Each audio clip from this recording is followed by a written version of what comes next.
다 같이 기도드리겠습니다. 여호와여 도우소서. 경건한 자가 끊어지며 신실한 자들이 인생 중에 없어지고 있습니다. 주님, 이와 같은 시편 저자의 고백과 같이 우리도 이 시대 가운데 주님 앞에 다시 한번 호소합니다. 메말라가고 있는 교회들의 현실들, 가식화돼 가고 있는 수많은 예배의 현장들. 하지만 하나님, 주의 백성으로서 이제는 무엇을 바라봐야 할지, 무엇을 기다려야 할지, 무엇을 소망해야 할지,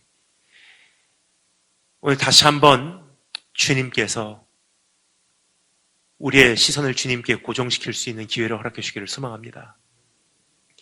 예수 그리스도의 보혈로 우리를 덮어주시고 십자가의 공로로 감추어 주시사 오늘 주님 이 자리에 계시기에 조금 더 불편한 자리 되지 않게 하시고 우리들의 모습, 주의 공로 힘입어 감히 주의 전으로 들어가 주 앞에 설 수 있도록 도와주기를 소망합니다. 주의 얼굴 보기 원합니다. 주의 음성 듣기 원합니다. 주 성령님 우리에게 오셔서 이 말씀을 가르쳐 주시고 배움을 받는 정도의 차원이 아니라 우리 예수님의 심정을 우리 마음에 호소하여 주시사 반응케 하여 주시기를 원합니다. 살아계신 주 예수 그리스도의 이름으로 기도합니다.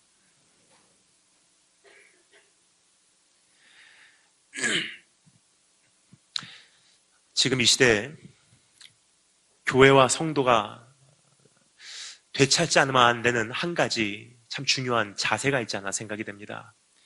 그 자세는 다름이 아닌 기다림의 자세입니다. 영적으로 보나 사회적으로 보나 또 혹은 개인적으로 보나 모든 것이 기다림의 능력을 상실한 그런 조급한 시대로 접어들고 있기 때문입니다. 하지만 여러분, 기다림이 없이는 하나님을 알 수가 없고요. 기다림이 없이는 주님의 뜻이 이루어지는 것을 목격할 수가 없고요. 기다림이 없이는 사실은 우리의 신앙을 주님 앞에 온전히 고백할 수 있는 기회가 없다는 사실을 먼저 말씀을 드리고 싶습니다. 삶을 살아가다 보면 주님이 잘 보이지 않을 때가 많이 있습니다. 삶의 역경과 아픔과 고난과 통증과 고독함 속에서 주님을 느끼기는 더더욱 어려워지지 않나 생각이 됩니다. 하박국 선지자의 글에 귀를 기울여보면 우리와 동일한 이와 같은 불안감과 갈등으로 그도 씨름하고 있었음을 우리가 감지할 수가 있습니다. 하박국서 1장, 2장은 다음과 같은 두 가지 부분으로 나누어진다고 생각을 합니다. 첫 번째 부분은 첫 번째 Q&A라고 저는 제목을 짓고 싶고요. 두 번째 부분은 두 번째 Q&A라고 또 제목을 짓고 싶습니다. 첫 번째 Q&A의 막은 하박국 선지자의 주님을 향한 질문으로 열리게 됩니다. 하박국 선지자가 이와 같은 질문을 하나님께 외치며 호소하는 내용을 읽을 수가 있습니다. 하나님 어디 계십니까? 정말 듣고 계십니까? 주님 살아 계십니까? 한번 반응해 보십시오. 주님이 정말로 살아 계신다면 왜 세상은 악해져만 가고, 주님께서 정말로 우리를 사랑하신다면 왜 우리의 인생길은 가면 갈수록 굽어 돌기만 합니까? 라는 질문입니다. 그것에 대한 하나님의 답은 하박국 선지자가 예상치 못했던 내용이었습니다. 그러한 질문에 하나님께서 이와 같이 대답하십니다. 이제 갈대아 민족을 들어서 내가 이스라엘을 심판할 것이다. 이제 이방 민족을 들어서 네가 그토록 호소하는 악을 내가 멸망시킬 것이다. 그러면서 두 번째 Q&A가 시작이 됩니다. 하박국 선지자가 하나님께 두 번째 질문을 던지기 시작합니다. 하나님, 이게 웬 말입니까?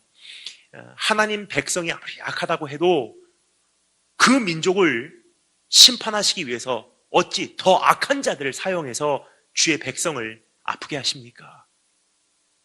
우리가 아무리 잘못했다고 해도 우리보다 악한 사람들을 들어서 왜 하나님의 백성들을 하나님께서 연단시킵니까? 라는 질문입니다.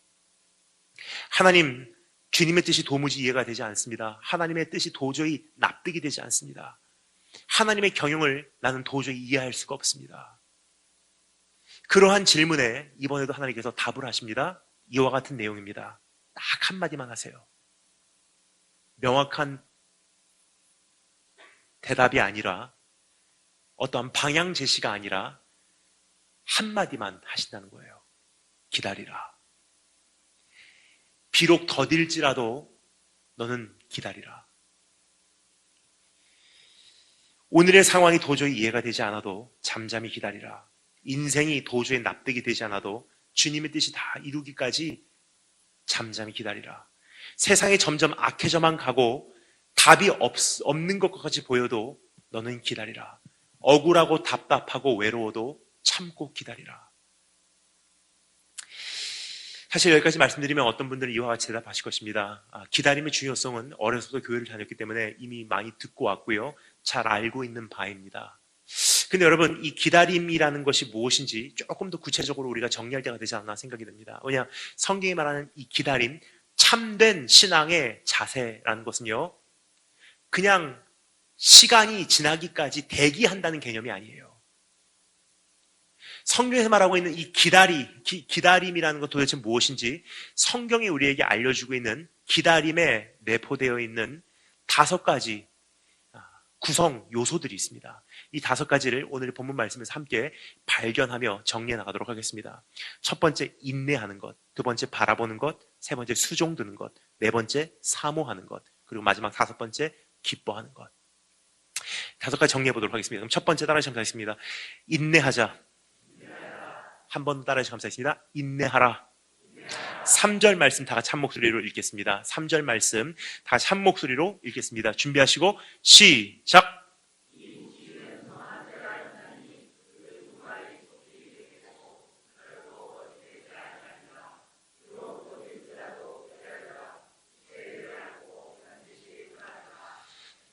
하박국의 두 번째 질문을 향한 주님의 대답이 바로 오늘 이 본문 말씀의 내용입니다. 주님의 대답은 더도 아니고 덜도 아니고 응답은 더딜 것이다. 그러나 기다리라라는 우리를 향한 요구의 음성이었습니다. 여기 사용되는 기다리라는 단어를 좀 생각해 보기를 원합니다. 기다린다라는 단어는요, 우리말로는 기다리라라는 단어로 표현이 되어 있지만 원어는요, 하카라고 하는 히브리어 단어입니다. 근데 그 단어를 직번역하고자 하면은 기다린다라는 단어 표현보다도 더 정확한 그 표현들이 있지 않나 생각이 됩니다. 그 표현은요, 인내하라 혹은 오래 견뎌내라 라는 그 의미입니다. 즉 쉽지 않은 기다림의 과정이 될 것이라는 사실을 암시해주고 있는 그러한 표현이 아닌가 생각이 됩니다. 많이 답답해질 것이다. 원망되고 두려울 것이다. 옛 습관, 옛 삶으로 돌아가고 싶을 것이다. 상황이 굽어 도는 것만 같이 보여질 것이다. 현실이 악화되어 가는 것만 같이 보여질 것이다. 그러나 인내하라. 끝까지 견뎌내라. 여기까지 말씀드리면 어떤 분들은 이와 같이 반응하실 것입니다. 목사님, 그러면 나도 인내한다는 것의 중요성은 잘 알고 있고 정말로 인내하고 싶은데 잘 안 되는데 어떻게 합니까? 라는 질문이에요. 근데 여러분 안심하셔도 괜찮습니다. 저는 좋은 소식을 여러분께 알려드리기 위해서 왔기 때문에 인내해야지 하는 부담감을 갖는 것이 아니라 인내하는 방법도 조차 제가 말씀드리기를 원합니다. 어떻게 인내가 가능한지를 설명드리도록 하겠습니다. 인내라는 것은요, 노력으로 이루어지지 않는 우리의 자세예요. 하지만 인내를 이루기 위해서는요, 내 안에 반드시 형성돼야 되는 2가지 이 마음가짐을 가지면 인내는 자연히 내 삶 속에 맺혀지는 열매입니다. 다시 한번 정리드리고자 하면 이런 뜻입니다. 내 안에 이 2가지 마음 자세만 온전히 설립된다면 시간이 지나면서 서서히 내부에서 표면적으로 인내심이 스며나오게 돼 있다는 거예요. 그러면 그 인내라는 열매를 맺기 위해서 내 안에 요구되는 두 가지 마음 자세는 무엇인지 잠시 설명을 드리도록 하겠습니다. 첫 번째, 따라서 감사했습니다. 겸손하자. 내적인 겸손을 소유하는 것이 인내를 향한 첫걸음입니다. 다른 말로 표현하겠습니다. 인내의 씨앗은 겸손이라는 사실입니다. 근데 여기까지 말씀드리면 또 오해가 있을 수 있습니다. 그 겸손. 나는 못합니다. 나는 안 됩니다. 우리가 보통 일반적으로 자기 자신을 과소평가하는 것이 겸손이라고 생각을 합니다. 부분적으로는 맞긴 하지만 성경에서 말하고 있는 겸손의 더 정확한 그림을 말씀드릴 필요가 있다고 생각을 합니다. 시간 관계상 제가 어떠한 말로 표현을 하기보다도 성경에 기록되어 있는 것을 그냥 있는 그대로 읽어 전해드리는 것이 명확한 정의가 되기 때문에 제가 야고보서 4장 말씀을 읽어드리도록 하겠습니다. 잘 들으시면 좋겠습니다. 겸손에 대한 정확한 그림입니다. 들으라, 너희 중에 말하기를 오늘이나 내일이나 우리가 아무 도시에 가서 거기서 1년을 유하며 장사하여 일을 보리라 하는 자들아, 내일 일을 너희가 알지 못하는도다. 너희 생명이 무엇이뇨? 너희는 잠깐 보이다가 없어지는 안개니라. 너희가 도리어 말하기를 주의 뜻이면 우리가 살기도 하고 이것저것을 하리라 할 것이거늘. 정리합니다. 겸손이라는 것은요, 내 갈 길을 내가 알지도 못하고 어차피 내 갈 길을 내가 안다 한들 내 뜻대로 되지도 않습니다. 이것을 인지하고 인식하고 인정하고 그것을 토대로 살아가는 것이 겸손이에요. 우리 안에는요, 내 나름대로 사회에게 영향을 받은 어렸을 때 듣고 온 이야기로 형성이 된 혹은 내 나름대로의 심지로 구성이 된 틀과 꿈과 성공에 대한 그림이 있습니다. 몇 살 때까지는 어느 대학 가고 그 대학 아니면 이 대학 가고 이 대학에 이런 성적으로 졸업하고 이런 친구들 사귀고 이러한 데서 인턴십하고 이렇게 졸업했을 때 어느 곳에 내가 취업하면 봉급 어느 정도 받아야지 불행한 삶이 아니고 어느 정도의 동네에 어느 정도의 집에 살아야지 내 인생은 그나마 행복하고 몇 살 때 결혼하고 어떠한 가정 꾸미고 어떠한 아내하고 살고 어떠한 남편하고 살고 또 건강하게 살다가 몇 살 때 은퇴하고 그리고 단기 선교행이나 다니면서 주님 앞에 내 노후를 바치고 그렇게 하다가 천국 가면 좋겠다. 말은 하지 않아도요. 내 안에 그러한 청사진이 존재한다는 거예요. 하지만 내가 생각했던 대로 대학 못 가고요. 취업되지 않고요. 질병이 걸려서 모든 것이 지연되고요. 내가 가야 되는 길목에서 돌발 상황으로 인해서 우회의 길목으로 들어서고요. 그렇게 되면 우리 안에 발생하는 반응은 무엇입니까? 초조함이에요. 조급함이에요. 무슨 뜻이냐면요. 인내하지 못한다는 뜻이에요. 하지만 반대로 한번 생각해 보겠습니다. 하나님, 어차피 내 인생은 내가 어떠한 길로 가야 되는지 내 자신도 잘 모르겠습니다. 그리고 어떠한 길로 가기를 원한다고 해도 그것이 내 맘대로 되지도 않습니다. 그래서 내 인생을 주님 손에 온전히 위탁하리니 하나님께서 원하시는 방법대로 인도해 주시기를 원합니다. 그러면요, 내 안에 틀이 없는 거로 어떤 문제가 발생하고 역경이 닥쳐오고 장애물이 경험이 돼도요, 초조하지 않고요, 당황스럽지 않고요, 조급하지 않아요.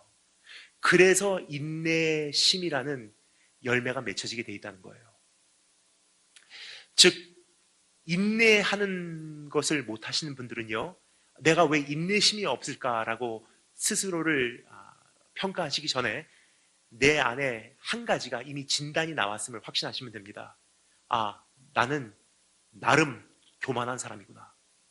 내 인생은 이렇게 가야 되는데, 내 인생은 이렇게 건강해야 되는데, 내 인생은 여기까지 열매가 있어야 되는데, 내 인생은 여기까지 행복해야 되는데, 누가 만들어낸 그림이에요? 내 나름, 내 안에서 탄생시킨 그림이에요. 근데 겸손하다는 것은요, 오직 주가 나의 갈 길 아시나니. 잠언서에 보면요, 잠언의 저자도 똑같은 진리를 깨달은 것 같습니다. 사람이 마음으로 자기의 길을 계획할지라도 그 걸음을 인도하는 자는 여호와 하나님 한 분뿐이시래요. 지금 말씀드린 욥기에서는 인생의 파란만장한 삶을 다 겪은 후에 욥이라는 사람이 한마디로 자신의 인생을 이와 같이 정리를 합니다. 나의 가는 길을 오직 그가 아시나니 그가 나를 단련하신 후에는 내가 정금과 같이 되어 나오리라. 여러분 어떠신지 모르겠지만 저는 이 말씀을 읽을 때마다 항상 제 머리 뒤쪽에 떠오르는 라틴어 표현이 있습니다. terra incognito라고 하는 표현이에요. 영어로 표현합니다. The uncharted territory. 누구도 가보지 않은, 누구도 목격한 적이 없는, 혹은 지도에도 표시되어 있지 않은 영역이란 뜻이에요. 사실 우리의 인생이 바로 그러한 현장이 아닌가 생각이 됩니다. 우리 멘토들 굉장히 좋아하고요. advisor들 굉장히 우리가 사모해요. 우리의 인생에 어떤 조언을 주실 분들, 진로를 해결해 주실 조언자들을 우린 굉장히 좋아합니다. 근데 아무리 좋은 이야기라고 해도요, 우리 한번 생각해 볼까요? 그분들이 내 인생 대신 살아주지는 못해요. 사실 좀 따져보잖아요. 그분들이 깨달은 나름대로의 조언을 해주실 뿐이지 사실은 그분들이 내 인생 경험해본 적이 없다는 거예요. 즉 우리가 가는 이 길은요, 아무도 가보지 않은 길, 나 홀로 가는 길, 나만 아는 아픔, 나만 아는 눈물, 나만 아는 고통이에요. 내 인생길 대신 살아준 사람이 없고요, 이제부터 가고자 하는 그 길 함께 갈 사람도 사실은 아무도 없어요. 그래서 우리의 인생 한마디로 표현합니다. terra incognito. 아무도 가보지 않은 길. 그래도 조바심을 가지고 조금씩 그 안에서도 바른 길을 가려고 한 걸음 한 걸음 내딛는 것이 우리의 삶의 몸부림침이에요. 근데 성경이 말합니다. 그러한 인생이라고 해도 불안한 인생, 불안정한 인생, 불행한 인생은 아니야. 그 이유가 무엇입니까? 오직 주가 나의 갈 길 아시나니. 너는 몰라도 돼. 멘토, 애드바이서, 조언자, 그 사람들 네 인생길 사실은 아무도 몰라. 그러나 너를 창조하신, 너의 인생을 향해서 정말 선한 의도만 가지고 계신 그분, 너를 사랑하시는 그분이 너의 갈 길 아시면 그것으로 충분하지 않느냐라는 표현이에요. 사실 여러분 그것으로 충분하지 않습니까? 우리의 삶이 어떻게 될런지, 결과가 어떻게 마무리 지어질런지, 결국은 살게 될런지 돌아가실런지, 결국은 치유될런지 악화될런지, 허락받을런지 거절당할런지, 영접받을런지 외면당할런지 아무도 모르는 것이 우리의 삶의 한 걸음 한 걸음의 장애물들이에요. 근데 성경이 말합니다. 우회의 길로 돌아간다 한들, 잠시 넘어져서 실족한다 한들 주님이 너의 갈 길 아시고 계셔. 그러면 충분하지 않느냐.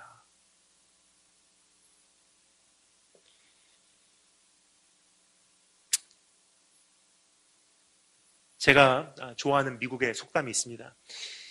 오래전부터 내려오는 이야기인데 최근에 들었어요. 참 저는 은혜를 받았습니다. 세상 이야기지만 참 저에게는 좋은 교훈을 주는 이야기였습니다. 어떤 농부가 한 명 있었습니다. 근데 그 농부에게는 전 재산이 말 한 마리예요. 그가 많이 사랑했던 말입니다. 근데 그 농부의 말이 어느 날 도망가 버려요. 옆집 이웃이 그 소문을 듣고 와서 그 농부에게 이와 같이 말합니다. Bad luck. 무슨 뜻이죠? Bad luck. 번역해드려야 돼요? 아주 불행하군요. 농부의 대답, maybe? 무슨 뜻입니까? 아마도 불행할 수도 있고 아닐 수도 있다는 거예요. maybe? 며칠 후에 달아난 말이요, 또 한 마리의 야생말을 데리고 집으로 귀가를 해요. 이제 말이 두 마리 생긴 거예요. 옆집 이웃이 그 소문을 듣고 그 농부에게 와서 이렇게 말합니다. Wonderful, wonderful. 번역해드릴까요? 이야, 너무 행복하시겠네요. 농부가 이와 같이 대답합니다. Maybe.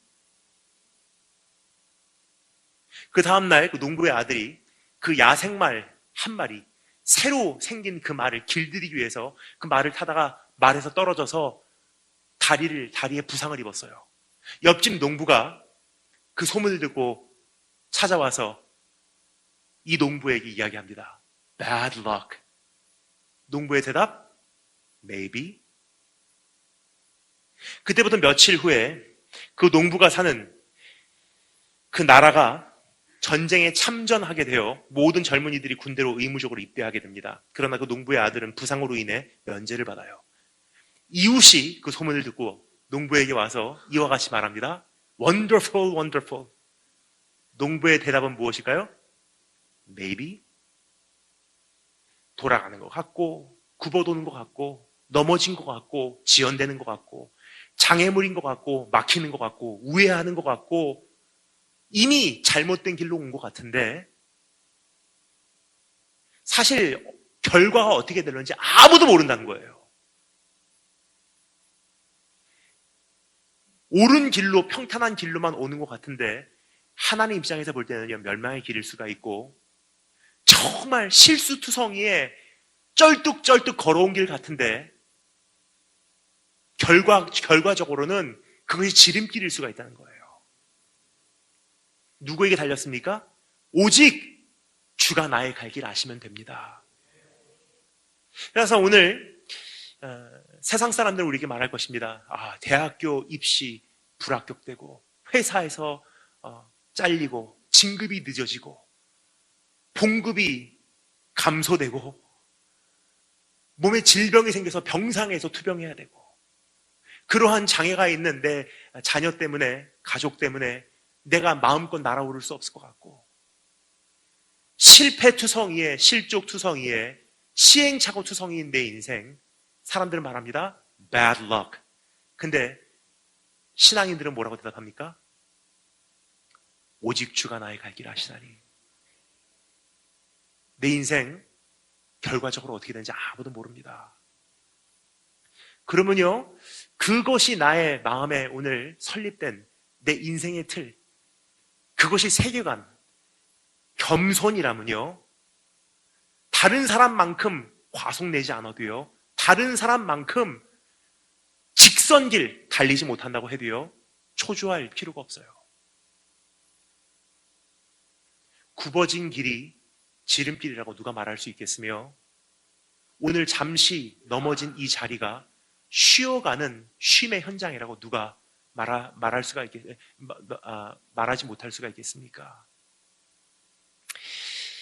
첫 번째, 인내라는 것은요, 인내해야지 노력해서 이루어지는 것이 아니라 내 마음의 자세, 겸손의 자세를 받아들이면 인내는 서서히 속에서부터 밖으로 스며나오게 돼 있어요. 두 번째, 마음의 자세입니다. 첫 번째는 겸손하자. 두 번째 따라하시면 되겠습니다. 기뻐하자. 무엇을 기뻐하냐? 삶의 역경과 아픔과 장애와 눈물을요 발전의 기회로 맞이하기 때문에 기뻐할 수가 있는 거예요. 야고보서 1장에 보면 이런 말씀이 기록되어 있습니다. 제가 읽어드리겠습니다. 내 형제들아 너희가 여러 가지 시험을 만나거든 온전히 기쁘게 여기라. 시험을 만나고 굽어도는 길을 만나고 눈물의 현장을 경험하고 삶의 장애물들을 직면하거든 우리에게 요구된 반응은 무엇입니까? 기쁘게 여기라. 왜요? 이는 너희의 믿음의 시련이 인내를 만들어낸 줄 너희가 알미라. 무슨 뜻이냐면요. 인내를 배울 수 있는 유일한 스승이 있어. 그 스승은 시련이라는 스승이야. 우리가 어느 스승 밑에서 어떠한 것을 공부하기 위해서 유학까지도 가잖아요. 어떠한 스펙 쌓기 위해서 비싼 학비 내고서 그 학업의 현장에 우리가 원서를 내잖아요.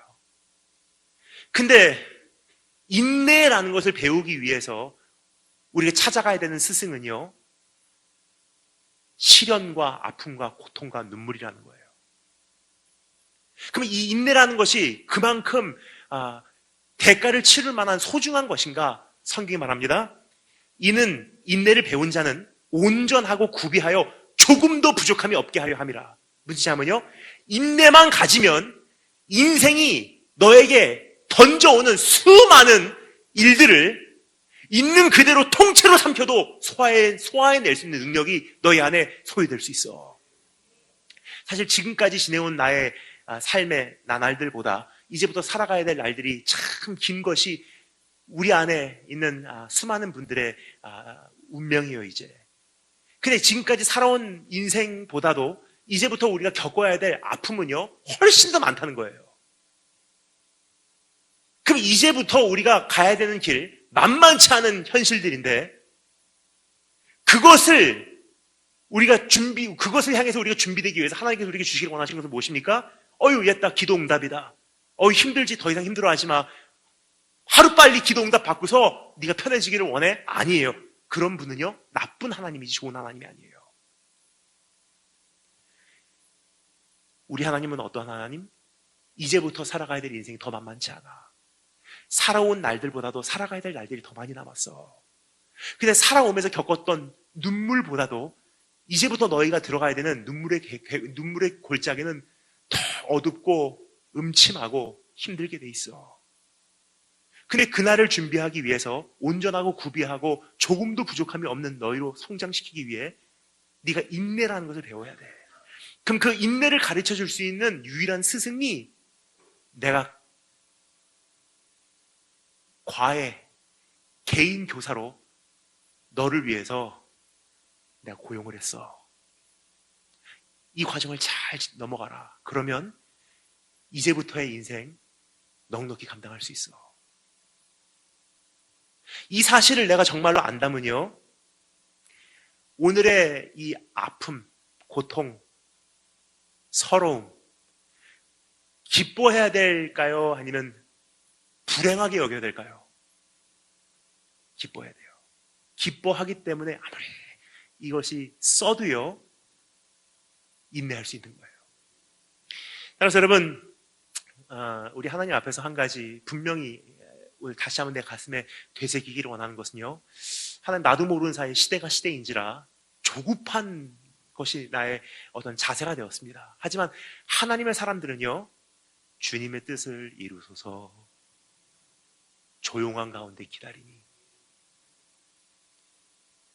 이렇게 가서는 안 되는데 그것도 없어요. 우리는 이렇게 가서 안 되는데 누가 만들어낸 이야기예요? 세상이 만들어낸 이야기지.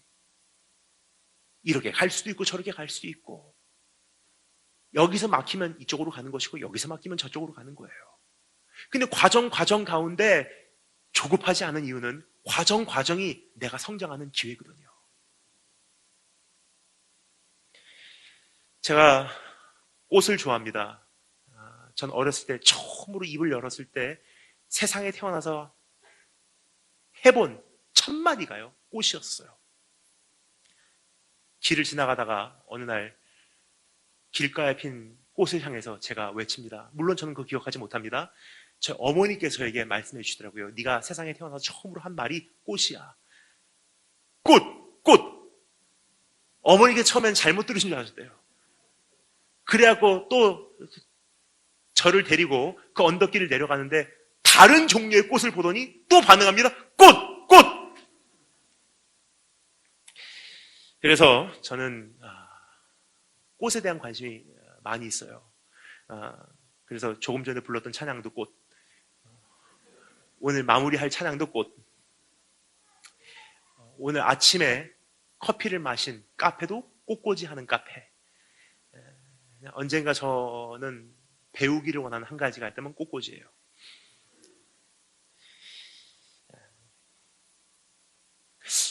그래서 어느 날 제가 찬양을 부르다가 궁금하기 시작했어요. 주는 저 산 밑에 백합, 빛나는 새벽별. 찬양하시죠? 성경을 보면요, 참 희한해요. 주님을 향해서도 저 산 밑에 백합이라고 부르고요. 또 성경 다른 곳에 보면요, 하나님의 사랑하는 대상, 아리따운 여인을 향해서도, 아리따운 이스라엘 민족을 향해서도 저 산 밑에 백합이라는 표현을 하세요. 그러니까 예수님도 저 산 밑에 백합이고, 예수님 안에 그 속성과 운명을 공유한 그 소유된 우리도 저 산 밑에 백합인 거예요. 그럼 이 저 산 밑의 백합은 도대체 어떠한 꽃이길래 주님과 우리에게 이 이름이 주어졌을까? 그런 질문을 하기 시작합니다. 그래서 저 산 밑의 백합에 대해서 제가 연구하기 시작했어요. 근데 한 가지 금방 배울 수 있었던 놀라운 현실이 있습니다. 저 산 밑에 백합 하면요, 저 산 밑에 백합이라고 했을 때 전치사인 줄 알았어요, 그게. 근데 조금 살펴보니까 한 가지 분명히 깨닫게 되는 것은요, 전치사가 아니라 저 산 밑에 백합이라는 고유 명사예요. 저 산 밑에 있는 백합이 아니라 Lily of the Valley라고 하는 꽃 종류가 있습니다. 그 꽃에는 다른 별명이 있어요. Mary's Tears, 마리아의 눈물이라는 꽃이에요. 이 꽃은 굉장히 특이한 꽃이에요. 어떠한 꽃인지 잘 설명드리겠습니다. 꽃에게 필요한 세 가지가 있습니다. 꽃이 성장하기 위해서 최소한 필요한 세 가지. 어떤 분은 목사님 네 가지가 필요합니다. 사랑의 손길도 필요하거든요. 뭐 그런 거 말고 꽃에게 생리적으로 필요한 세 가지. 첫 번째, 수분이 있어야 돼요. 물이 있어야 돼요. 두 번째, 땅에서 거름을 통해서 영양분을 끌어낼 수 있는 그 영양분이 있어야 되고 능력이 있어야 되고요. 세 번째는요, 빛이 필요해요. 근데 저 산 밑에 백합이라는 이 꽃은요, 한 가지 조건이 충족되지 않아도 성장하는 꽃이에요. 오히려 이 꽃은요, 저 산 밑에 백합, 계곡 속에서 빛이 닿지 않는 곳에서 가장 아름다운 꽃을 피워내고요, 거기서 가장 대단한 향기를 발하기 시작한다는 거예요. 그럼 예수님을 왜 저 산 밑에 백합이라고 했을까? 역사의 가장 어두운 곳, 십자가라는 현장에서 가장 아름다운 복음의 향기를 내풍긴 분이 우리 주님이시고요. 그래서 저 산 밑에 백합이라는 이 이름이 가장 어울리시는 분이시고요. 그분 안에 있는 우리는 똑같은 속성과 운명을 공유하는데, 우리는 어떻게 되냐? 눈물 골짜기 지나갈 때 마침내 꽃들이 피어나고, 고통의 과정, 아픔의 과정, 외로움의 과정, 고독의 과정, 배반당함의 과정, 정말 쓰라린 삶의 현장을 살아가는데 빛이 없는 곳에서 나의 삶은 점점 시들어져 가는 것이 아니라 주님 안에 있는 우리는요, 오히려 더 연단되고 훈련받고 인내를 배우고 조금도 부족함이 없는 모습으로, 진짜로 향기를 발할 수 있는 모습으로 성장해 간다는 거예요.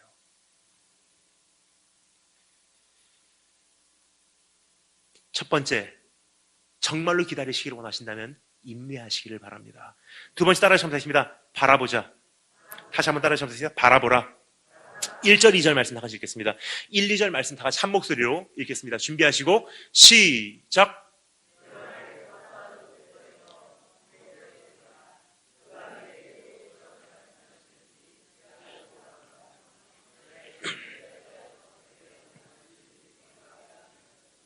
아멘.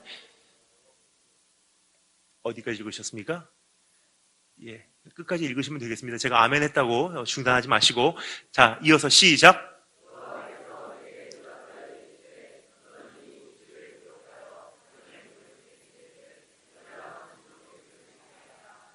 아멘. 이 말씀을 읽다 보면요, 시각에 대한 표현들이 금방 눈에 띄지 않나 생각이 됩니다. 예를 들어서 제가 중요한 부분들을 강조해서 읽어드릴 테니 여러분께서 어떠한 부분을 강조하고 있는지 잘 감지해 주시면 좋을 것 같습니다. 그가 내게 무엇이라 말씀하시는지 기다리고 바라보며 나의 질문에 대하여 어떻게 대답하시는지 보리라. 너는 이 묵시를 기록하여 판에 명백히 새기되 달려가면서 읽을 수 있게, 다른 말로 볼 수 있게, 다른 말로 눈에 띄게 하라. 바라보라, 보리라, 읽을 수 있게 하라. 뭐죠? 시각에 대한 표현들이에요. 즉, 기다린다는 것과 바라본다는 것은요, 굉장히 밀접한 관계가 있다는 거예요. 무엇을 어떻게 바라보는지에 따라서 얼만큼 기다릴 수 있는지가 여기서 정해지기 때문입니다. 그럼 어떻게 바라봐야 되나? 오늘 성경이 우리에게 이와 같이 알려주고 있습니다. 하박국 선지자가 이렇게 고백합니다. 내가 내 파수하는 곳에 서며 성루에 서리라 그래요. 여러분, 성루라는 곳이 어떠한 곳인지 혹시 아시는지요? 성루라는 곳은요, 한 성읍의 가장 높은 곳에 위치하고 있는 탑입니다. Watchman's Tower. 그 성루에 올라가게 되면요, 사방을 향한 시야가 확보가 돼요. 가장 높은 곳이기에 사방이 보이기 시작합니다. 어떠한 것들이 보일까요? 날씨의 변화도 보이고요, 멀리서부터 다가오는 먼지바람이 형성되는 것도 보이고요, 뿐만 아니라 내 성읍 바로 밑에까지 쳐들어오는 적군도 보이고요. 하지만 한 걸음 더 나가서 그 적군 뒤에 멀리서 나를 도우기 위해서 달려오는 적군보다도 많은 도움의 손길들도 보이기 시작해요. 근데 성읍 밑에 있으면 무엇이 보일까요? 눈앞에 있는 현실만 보이는 거예요. 근데 높은 성루로 올라가면요, 여유를 가질 수 있는 것은 내 앞에 있는 원수도 보이지만 그 원수 뒤에 찾아오는 하나님의 도우심도 보이기 때문이에요. 그래서 기다릴 수 있는 거예요. 눈앞에 있는 현실만 보면 절대로 기다릴 수가 없습니다. 하지만 그 뒤에 있는 하나님의 도움의 손길을 바라보면요, 태어날 수 있고요, 기다릴 수 있다는 거예요. 이 원리는 하박국 선지자뿐만이 아니라 사도 바울의 고백에서도 우리가 발견할 수 있지 않을까 생각이 됩니다. 사도 바울의 인생을 가만히 보면요, 참 기가 막힌 인생이 아니었나 싶습니다. 특별히 사도 바울이 오늘날 살아계신 선교사님이라면 아마 사도 바울의 인생 이야기가 출판되면서 지금 기독교 서적에 있는 수많은 책들이 다시 출판사로 돌아가야 되지 않을까 생각이 돼요. 사도 바울의 그 인생 경험들, 여러분 지금 다 이루 말씀드릴 수가 없지만 사도 바울이 직접 간증한 내용을 제가 간추려서 읽어드리도록 하겠습니다. 나는 수고를 넘치도록 하고 옥에 갇히기도 더 많이 하고 매도 수없이 맞고 여러 번 죽을 뻔하였으니 유대인들에게는 40에 하나 감한 매를 5번 맞았으며, 여러분 40대 맞으면 사람이 죽게 돼 있어요. 그런데 40에 하나 감하니까 39대를요 5번 맞았는데 죽음의 문턱까지 5번 갔다는 뜻이에요. 3번 태장으로 맞고 1번 돌로 맞고 3번 파선하는데 일주야를 기품에서 지냈으며 여러 번 여행의 강의 위험과 강도의 위험과 동족의 위험과 이방인의 위험과 시내의 위험과 광야의 위험과 바다의 위험과 거짓 형제 중의 위험을 당하고 수고하고 애쓰고 여러 번 자지 못하고 줄이며 목마르고 여러 번 굶고 춥고 헐벗어노라. 그러나 생각건대 현재의 고난은 장차 우리에게 임할 영광과는 좋게 비교할 수가 없도다. 생각건대라는 단어를 다른 말로 표현해 볼까요? 오늘 이러한 현실을 내가 경험하고 있습니다. 그런데 내가 저 높은 성루로 올라가서 보니까 눈앞에 있는 오늘의 현실, 고난만 보이는 것이 아니라 그 뒤에 오는 그것과 좋게 비교할 수 없는 영광이 보이기에 난 오늘을 감당할 수 있습니다라는 고백이에요. 우리가 일반적으로 생각하는 기다림이라는 것은요, 그냥 사우나 들어가서 시간이 될 때까지 그 주어진 기간을 때우는 것을 생각해요. 그래서 어떻게 보면 굉장히 소극적인 표현으로 이해를 합니다. 기다림, 그러면 그냥 내가 아무것도 안 하고 여기서 있겠습니다. 그런데요, 성경이 말하는 기다림이라는 것은요 상당히 적극적인 표현이에요. 왜요? 눈앞에 보이는 것만 봐서는요 절대로 기다릴 수가 없는 거로 매번 성루로 올라가야 되기 때문이에요. 고난이 닥칩니다. 성루로 올라갑니다. 다른 말로 표현해 볼까요? 주님의 약속 기억하고 되새기고 묵상하고. 역경이 닥칩니다. 성루로 올라갑니다. 다른 말로 표현하겠습니다. 주님의 음성 듣기 위해서 밤새도록 기도하고 다시 한번 주의 가슴에 귀를 기울이고. 뭐예요? 매번 성루로 올라가는 거예요. 힘들 때마다, 앞이 막막할 때마다, 캄캄할 때마다, 어두울 때마다, 하나님 음성 들리지 않을 때마다, 주의 얼굴 보이지 않을 때마다, 도저히 이해가 되지 않고 납득이 되지 않을 때마다, 도저히 상황이 힘들어서 견디지 못할 때마다 어떻게 해요? 성루로 올라가라는 거예요. 묵상하고 기억하고 되새기고 주님에 대해서 알아가기 위해서 몸부림치고 기도하고 금식하고. 그러다 보면 어떻게 해요? 보이기 시작해요. 오늘의 현실이 아니라 성루에서만 볼 수 있는 더 큰 그림이 내 안에 보이기 시작한다는 거예요. 그러한 시야를 확보한 사람들만 할 수 있는 것이 기다림이에요. 세 번째, 따라 점사하겠습니다. 수종 들자. 다시 한번 수종 들라.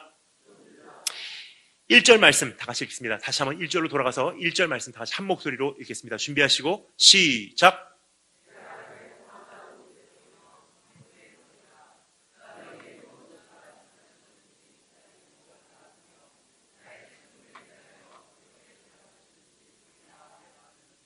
아멘.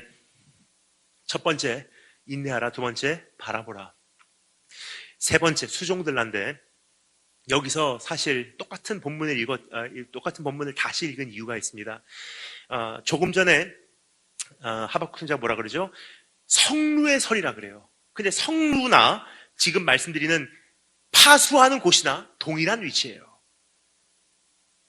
내가 내 파수하는 곳에 서며 곧 성루의 설이라 라는 번역으로 이해하시면 정확합니다.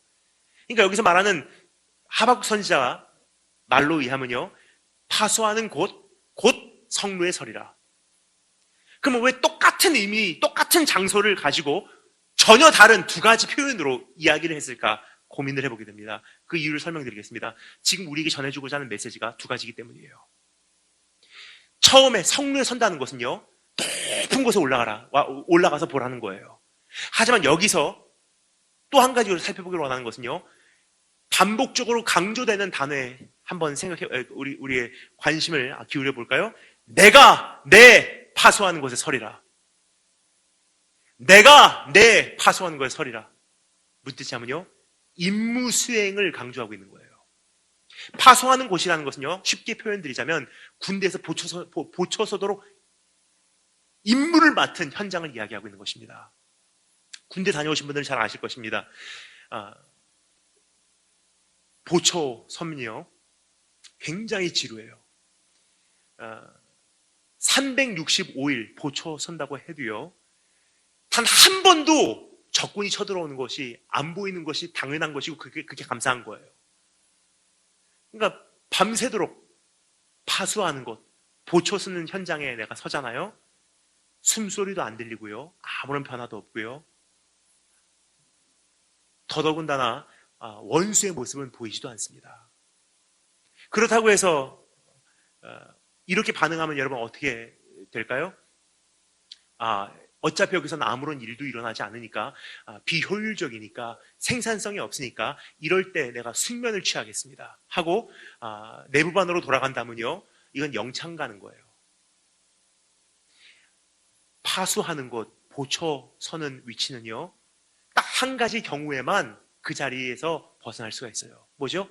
명령이 바뀌든지, 새로운 임무가 주어지든지, 아니면 내 자리를 대신하는 사람이 나에게 교대 시간이 돼서 와서 나를 돌려보내든지. 여기서 이야기하고 있는 것은 바로 이런 뜻입니다. 높은 곳으로 올라가는 것뿐만이 아니라 기다림에 있어서 참 중요한 또 한 가지는요, 너에게 허락한 이 기다림의 현장, 기다림의 현실, 기다림의 기간은 네가 파수하는 곳, 하나님께서 너에게 그 자리를 임명하셔서 너에게 주신 초소야. 거기서 이탈하지 마. 아무런 변화가 일어나지 않는다고, 지루하다고, 아무런 열매가 없다고, 기도해도 아무런 역사가 일어나지 않는다고, 오히려 상황만 악해져 간다고, 더 지루해진다고, 내 인생에 무슨 의미가 있을까, 그러한 생각 때문에 사람들이 조금 기도하다가 떠나는 거예요. 조금 신앙생활하다가 떠나는 거예요.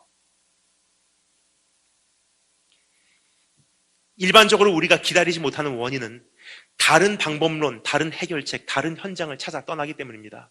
기도를 하여도 변화가 없기에 기도의 자리를 결국은 떠나버리고, 참을 만큼 참아도 변화가 없기에 새로운 자리를 찾아 떠나가고, 반복되는 생활 가운데 아무런 진전이 없는 것 같이 느껴지기에 새롭고 자극적인 변화를 갈망하기 시작하는 것이 우리로 하여금 기다림을 갖지 못하게 하는 요소들입니다. 그러나 한 가지 분명한 것은요, 조금 시간이 지나잖아요. 처음 떠날 때는 기도를 쉬면은 뭔가 일어나겠지, 어차피 기도해도 아무런 역사가 일어나지 않았어. 이 선교단체, 이 교회에 있으면 결국은 내가 성장하는 것이 별로 느껴지지 않아. 새로운 것이 뭔가 있지 않을까? 이 선교단체, 저 선교단체에 가면 뭔가 있지 않을까? 여기서 썩지 말고 내가 외국에 나가면 뭔가 있지 않을까? 그러한 마음 자세로 있다 보니까 굉장히 조급하고 초조하고 있다가 거기 가면 될 줄 알아요. 근데 가신 분들은 잘 아십니다. 처음에는 적응 기간에는요, 어느 정도의 흥분이 있어요. 흥분이 있다는 것은요, 충족이 있다는 거예요. 근데 그 기간이 딱 끝나잖아요? 모든 분들의 동일한 고백, 한국이나 여기나 똑같구나. 그 교회나 이 교회나 똑같구나. 그 선교단체나 이 선교단체나 똑같구나. 우리 집이나 자취하는 거나 똑같구나. 하나님은요, 우리의 삶을, 하나님의 선택하신 백성을요, 그 스포트라이트로 쫓아다니세요. 그러니까 하나님께서 우리에게 그러한 과정을 주시고 현장을 주셨는데요, 아무런 변화가 없다고, 지루하다고, 무의미한 것까지 느껴진다고 다른 장소로 이탈하잖아요? 끝난 것 같죠? 안 끝나요. 다른 장소, 다른 때, 다른 사람을 통해서 똑같은 문제가 재현돼요. 언제까지? 내 한평생 가운데 그 문제를 놓고 하나님께서 합격하시는 그때까지. 그럼 하나님께서 오늘 나에게 주시는 지혜는 무엇입니까? 이탈하지 마, 도망가지 마, 돌아서지 마. 그 가정 아무리 답답하다고 해도, 그 현실이 아무리 숨막힌다고 해도, 아무런 변화가 없다고 해도, 아무런 열매가 보이지 않아도, 아무리 기도해도 역사가 일어나지 않은 것 같아도 절대로 그 자리 비우지 마. 왜요? 나는 내 파수하는 것에 서리라. 임무수행이에요. 다른 말로 표현해볼까요? 내가 여기서 기다리는 것이 주님을 향한 수종드는 나의 모습입니다. 우리가 한 가지 하나님에 대해서 크게 오해를 하고 있습니다.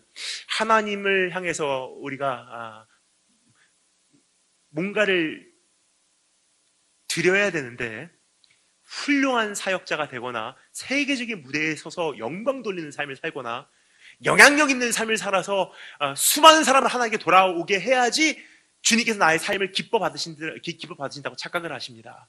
근데 오늘 이 말씀에 보면요, 그것도 중요하지만 더 중요한 것이 한 가지 있어요. 그것은 무엇이냐면요, 위대하게 쓰임 받지 않아도 돼. 세계적인 무대에 서지 않아도 돼. 영향력 있는 삶을 거기까지 펼쳐내지 않아도 돼. 어떠한 사람들 보면요, 매일 반복되는 지루한 일상생활, 숨막히는 가정환경, 오늘도 제한되는 나의 삶의 그런 한계들이 있잖아요. 때로는 내가 돌봐야 되는 책임을 갖지 않으면 안 되는 내 동생 혹은 내 자녀, 우리 부모. 나는 날아오르고 싶은데 나로 하여금 날아오르지 못하게 하는 현실들. 근데 하나님께서 그것을 주신 이유는요, 이것을 다 뿌리치고서 영광 돌리는 삶을 위해서 넌 유학을 가! 세계적인 무대에 세워지기 위해서 너는 이렇게 해가 아니에요. 다시 한 번 말씀드리겠습니다. 우리는 어떻게 해야 되는 것이 없어요, 우리 삶 속에. 주님께서 나에게 요구하신 것은 오늘 어떻게 살 것이냐. 오늘 어떻게 살아야 된다고요? 이탈하지 마, 도망가지 마, 돌아서지 마, 후퇴하지 마. 그 가정이 내가 너에게 준 예배 현장이야. 정말로 하나님 높여드리고 싶으십니까? 그 답을 어떻게 하는지 말씀드리도록 하겠습니다. 하나님은 창조주시기 때문에 그분의 역할은 주도예요. 하지만 우리는 피조물이기 때문에 우리의 역할은 어디까지나 반응일 뿐이에요. 우리가 주도하는 것이 아니라는 거예요, 우리의 인생은. 높아지고 낮아지고 영향력이 있고 없고 세계적인 무대에 세워지고 안 세워지군요, 주도하시는 그분의 주권에 있는 거지 내 노력이 있는 게 아니라는 거예요. 그럼 내 노력의 영역은, 범위는 무엇입니까?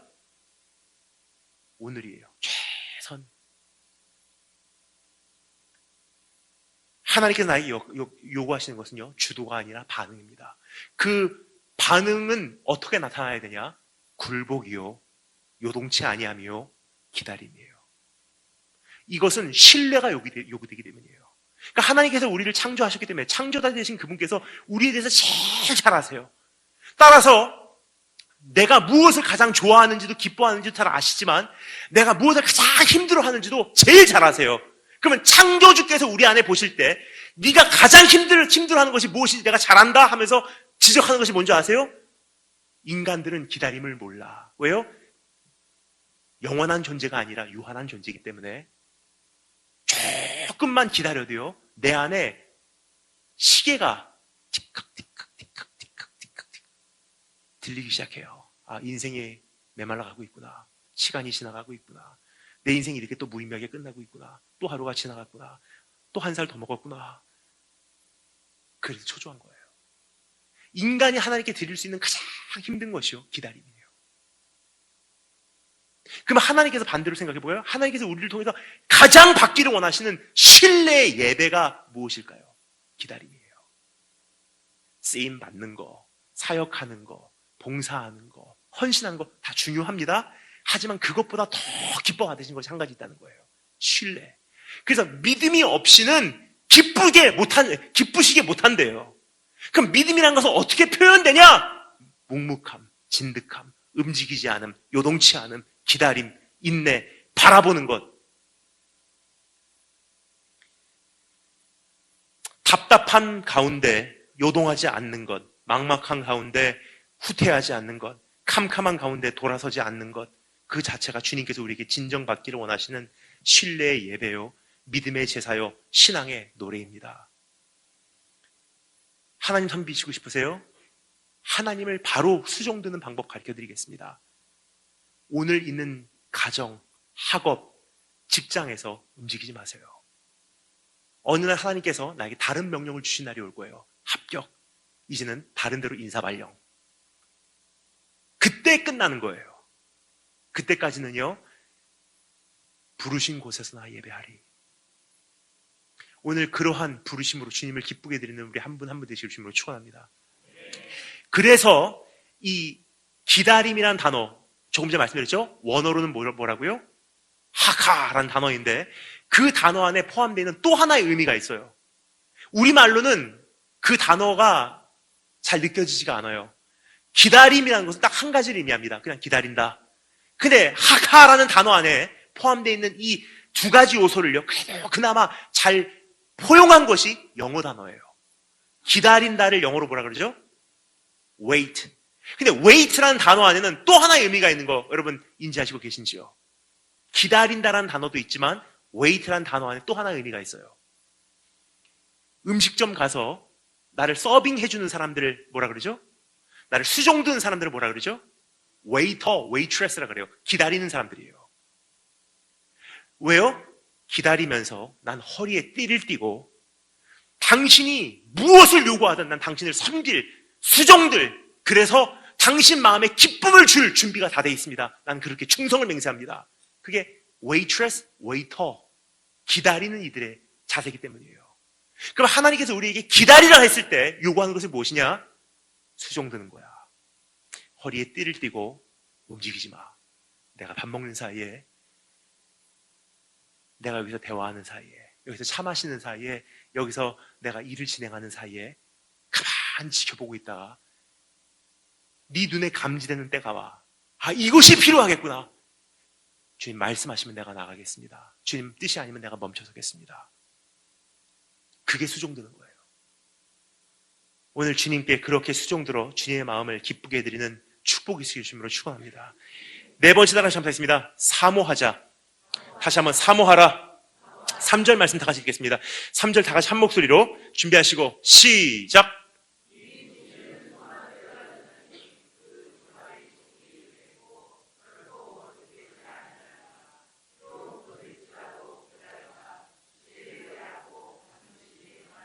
아멘. 지금까지 세 가지 살펴봤습니다. 인내하라, 바라보라, 수종들라. 근데 여기서 드디어 질문을 해야 될 때가 된 것 같습니다. 가장 중요한 질문입니다.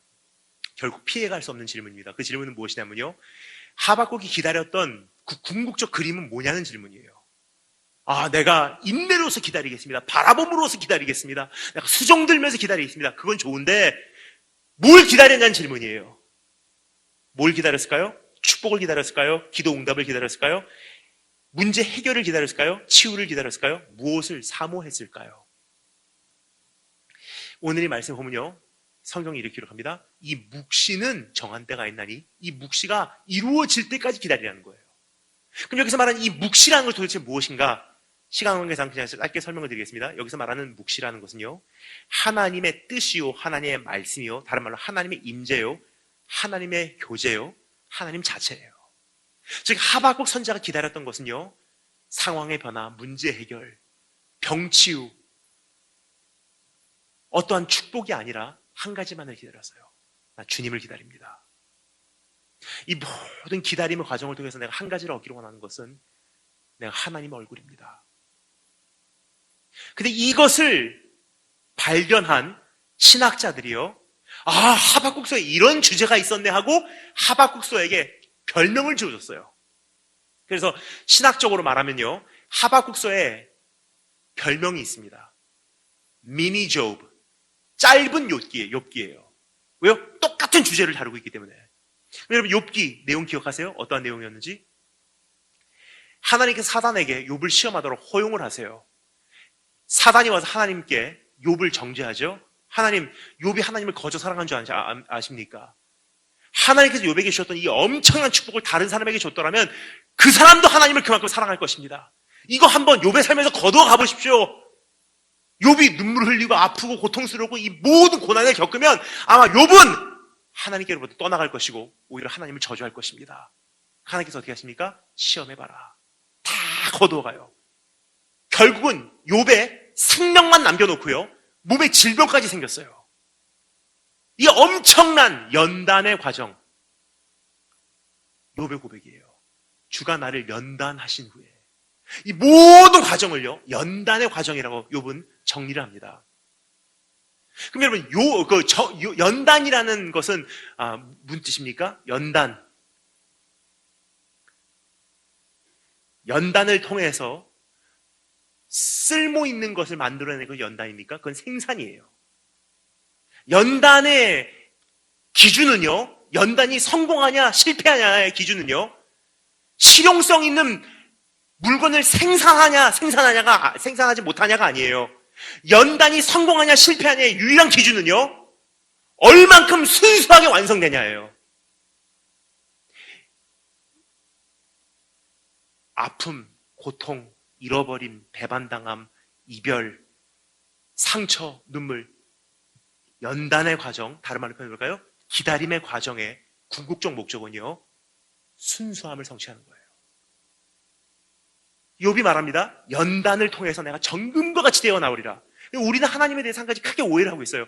이 시대가 우리에게 안겨준 거짓말이고 잘못 우리 눈에 껴준 세상의 왜곡된 렌즈예요. 그 렌즈를 통해서 세계관을 보고 하나님을 이해하려고 하니까 하나님이 이해가 되지 않을 때가 참 많습니다. 어떠한 렌즈입니까? 실용성 렌즈예요. 그래서 고난받는 분들을 보면요, 이와 같이 자기 변론을 하십니다. 이렇게 암이 걸린 것은 내가 언젠가 귀하게 쓰임받기 위해서, 내가 이렇게 지금 시련을 겪고 있는 것은 언젠가 내가 귀하게 쓰임받기 위해서, 내가 이렇게 연단받고 있는 것은 언젠가 귀하게 쓰임받기 위해서. 제가 선교지를 다니면서 한 가지 깨달은 것이 있습니다. 선교지 가니까 진짜 귀한 분들 계세요. 말할 수 없는 불과 같은 연단을 받으시고요, 거의 연단의 끝부분에서 저는 그분들을 경험하게 됩니다. 사람이 이렇게 성화될 수 있을까? 정말 귀하시다. 이제 한바탕 하나님께 쓰실 것이다 라고 생각을 했는데 참 희한해요. 선교지에서 거듭 경험하게 되는 한 가지 현상, 연단받고 성화되고 이물질들 다 거쳐지고 정말로 주님 한 분 소유하게 된 사람들, 그때부터 위대하게 쓰임 받기보다도 오히려 선교지에서 목격하는 것은요, 이와 같은 현실이에요. 하나님께서 데리고 가시더라고요. 그래서 수많은 분들이 그분들의 장례식에서 이렇게 고백을 합니다. 하나님 왜 데리고 가셨어요, 이분을? 이제부터 일할 만한데, 이제부터 교회를 세우고, 이제부터 선교하시고, 이제부터 정말 쓰임 받을 만한 분들인데, 이제부터 이분들을 통해서 진짜 역사가 일어날 것 같은데 왜 이제 데리고 가십니까? 너무 일찍 돌아가셨어요. 왜 핍박 속에서, 참수 통해서, 왜 그런 질병 통해서, 왜 그러한 교통사고를 통해서 죽임을 당해야만 했습니까? 이해가 되지 않습니다. 근데 하나님의 기준은요, 연단하신 후에 우리를 귀하게 쓰시는 게 목적이 아니에요. 진짜로 연단을 잘 받잖아요? 연단이 딱 끝나면 다가 아닙니다. 굉장히 많은 경우 데리고 가세요. 어떤 분이 여기다 이런 질문을 하세요. 그럼 목사님, 언제 쓰임 받습니까? 언제 쓰임 받는지 말씀드리겠습니다. 연단 받는 과정 가운데 정말 힘들잖아요. 너무 힘들어요. 너무 숨 막혀요. 미치겠어요. 오늘 하루 주님께 나를 꽉 붙들어 주시지 않으면 순간순간 나를 붙들어 주시고 음성 들려주시고 얼굴 보여주시고 주님의 손길 내가 경험하지 않으면 내가 정신 돌 것 같아요. 나를 붙들어 주세요 하는데 다른 사람이 나를 볼 때 저렇게 하나님 붙드는구나. 이게 사역이에요. 쓰임 받는 것은요, 내가 연단 받는 과정 가운데 쓰임 받는 거지 끝난 다음에는 결국은 틀림 받더라고요. 왜요? 하나님은 우리를 볼 때 실용성이라는 렌즈로 판단하신 분이 아니세요. 인격적인 사랑의 눈으로 판단하신 분이세요. 내가 너에게 이 시련을 주면 언제가 너를 쓰기 위해서가 아니에요. 실용성의 렌즈를 가지고 하나님을 이해하고 그분께서 나를 그렇게 바라본다고 우리가 오해를 하고 있어요. 근데 그분은요, 인격적인 분이시기 때문에 우리를 바라볼 때 너를 어떻게 사용할까를 연구하시는 분이 아니라 어떻게 하면 네 마음을 나에게 줄 수 있겠니? 어떻게 하면 네가 내 사랑을 조금 더 알아줄 수 있겠니?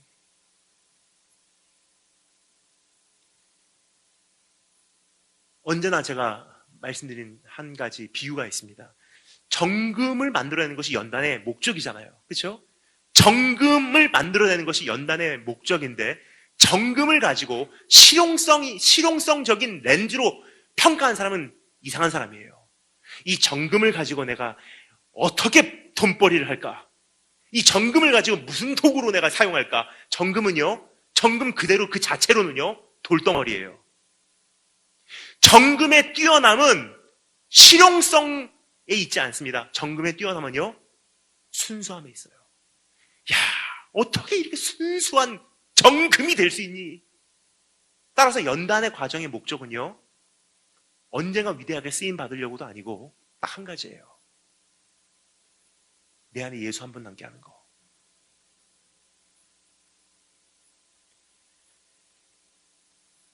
그래서 이 비밀을 깨달은 찰스 스퍼전 목사님께서 이와 같이 주님 앞에 고백을 합니다. 하나님, 내 몸에 살 중 단 한 점이라도 주를 위하여 찢어지기를 싫어하는 살이 있다면 아무리 아파도 그것을 도려내 주세요. 내 혈관으로 흐르는 피 중 단 한 방울이라도 주를 위하여 흘려지기를 거절하는 피가 있다면 아무리 힘들어도 그 피를 다 쏟아버려 주세요. 나는 주의 것입니다. 이게 연단이에요. 그 연단이라는 단어를 지금 우리가 살펴보고자 하는 이 말씀의 표현으로 이야기하겠습니다. 기다림이에요. 그래서 기다림의 과정은 사모하는 과정이에요. 하나님, 내가 주님을 원합니다. 주님을 원합니다. 주님을 원합니다. 문제가 해결되기를 기다리는 것이 기다림이 아니고 상황이 바뀌기를 기다리는 것이 기다림. 그거는 시간을 때우는 거예요. 언젠가는 내 인생의 흐름이 바뀌지 않을까? 나쁜 날도 있으면 좋은 날도 있으니까 그날이 오기를 기다려야지. 비 오는 날도 있으면 해가 뜨는 날도 있으니까 언젠가 좋은 날이 올 거야. 그런 기다림이 아니에요. 성경이 요구하고 있는 기다림은요, 정확한 목적이 있는 기다림이에요. 나 주님 얻기 원합니다. 그때까지는 연단하시고 또 연단하시고 또 연단하셔서 내 안에 있는 모든 이물질들 다 거두어가 주세요.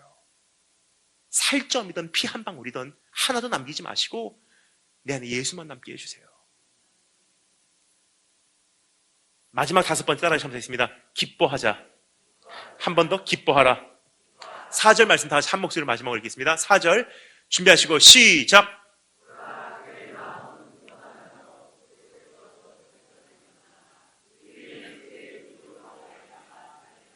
아멘.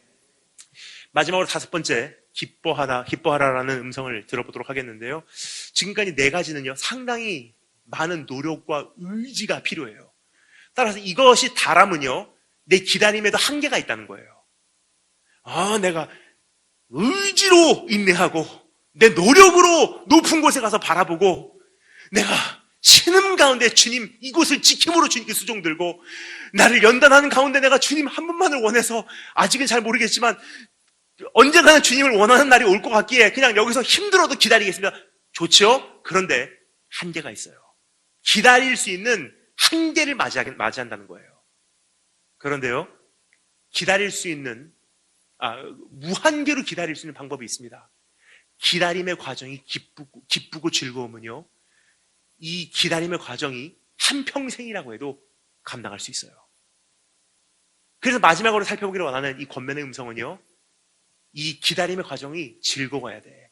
이 기다림의 과정이 과정을 기뻐해야 돼. 그 비밀을 깨달았던 하박국 선지자가 결국은 하박국서 마지막에 두 번째 Q&A에서 하나님의 답을 듣고 기다리라! 라는 그 음성을 듣고 하박국 3장에 하박국 선지자가요, 자신의 이제부터의 신앙 결단을 선포를 해요. 이렇게 기다리겠습니다. 그 말씀 읽어드리겠습니다. 비록 무화과 나무가 무성하지 못하며 포도나무에 열매가 없으며 감람나무에 소출이 없으며 밭에 먹을 것이 없으며 우리의 양이 없으며 외양간에 소가 없을지라도, 다른 말로 아무런 반응이 없고 기도 응답되지 않고 더 어두워지고 더 이해 안 가고 더 납득 안 되고 아무런 열매 없어도 나는 여호와로 말미암아 즐거워하며 기다릴 것이며 나의 구원의 하나님으로 말미암아 기뻐하며 기다리겠습니다. 즐거워한다, 기뻐한다.